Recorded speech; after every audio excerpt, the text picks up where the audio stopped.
realtors. We did two sections or 2 chapters. Let's someone start with what they received from the book this week. Go ahead. It was like the chapter about just saying yes and how you have to make the other person, you make them say yes. And just kind of with how you kind of go about asking the questions and then kind of getting that out of them. And it honestly reminded me of a tactic that you use.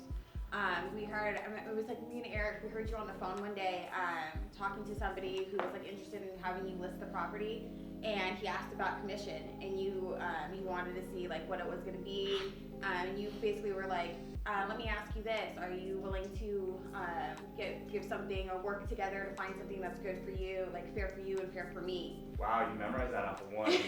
That's good. And I remember, and he responded, he was like, yes. And it was so much, like, the tone in his voice changed, everything changed, and he was willing to work with you. And the way you came about it was in a way of being like, okay, let's get him to say yes, and then we can talk numbers. But first, like, let's talk this.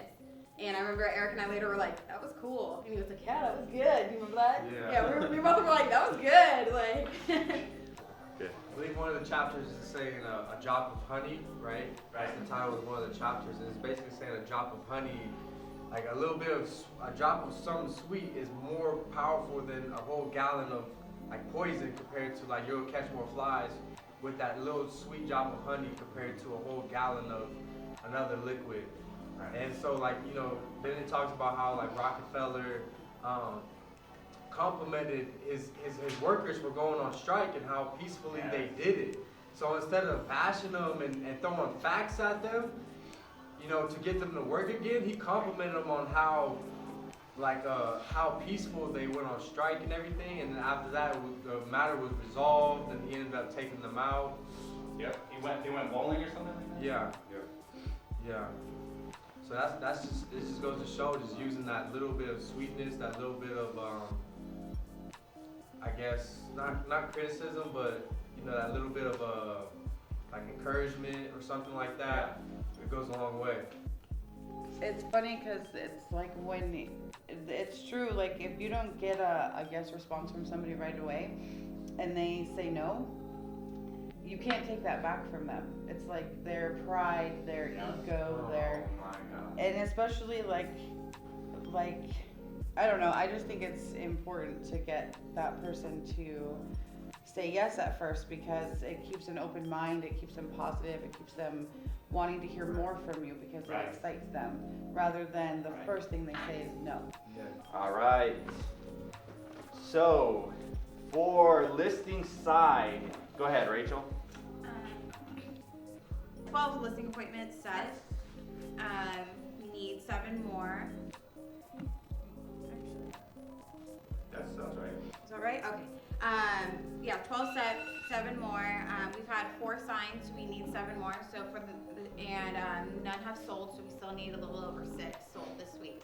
So for the rest of the week, we need this next week we need 7, and a little over 6. Gotcha.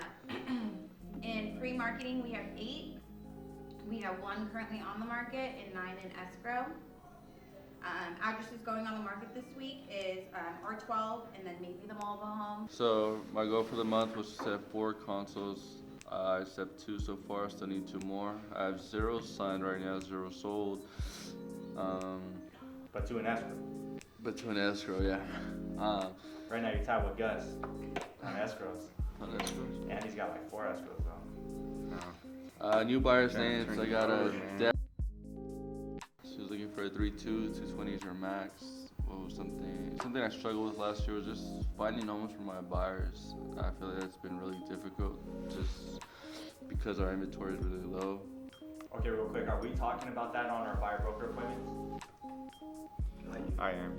Yeah. You gotta set them up. Yeah, you gotta Set them up. set expectations. Tell them inventory is low right now. Right now we can expect. That's what I was telling Jay and we gotta, like, every time we see a nice house, you just gotta hop on it. Yeah. Lastly, the best thing that happened this week, we got another escrow. Dang. I'm console set, so I'm supposed to get 10 for the month, and I got 19 so far. Buyer sign, supposed to get 6, I have 13. Buyer sold at 2. I need one more. Console set. I said 3. I got 2 signed for the week, and I sold 1. Well, I closed 1 last week. Total active buyers, I have 7. Nice. I got Fire, bro. That's good. Rosa and Maria as new buyers. Rosa wants to get a 3-bedroom, 2-bath close to the freeway. She commutes down south. Maria, she's wants to get like a 2+ in West Lancaster, Quartz Hill. So I'm gonna show houses to right now at 10 a.m. Nice. Something I struggled with last week or this week, it's just life. I just felt overwhelmed with everything. Yeah, I understand. And proposal for systematic solution, just tackle it head on. It's not gonna go away, so I gotta face it. So our goal for the month is 13, and we've closed 5 so far, so we need 8 more. Our monthly goal is 3.85 million. We're at 1,583,900, so we have a little bit over 2 million to go. We have 19 in escrow, 5 opened last week, 2 closed last week, and we have 9, maybe 10 closing this week. We're 5 in units, 5 in volume, and I don't know, what was the best thing that happened, I guess, today that I woke up and I'm here, and it's gonna be a great day. You look great on camera. Stop. God dang it.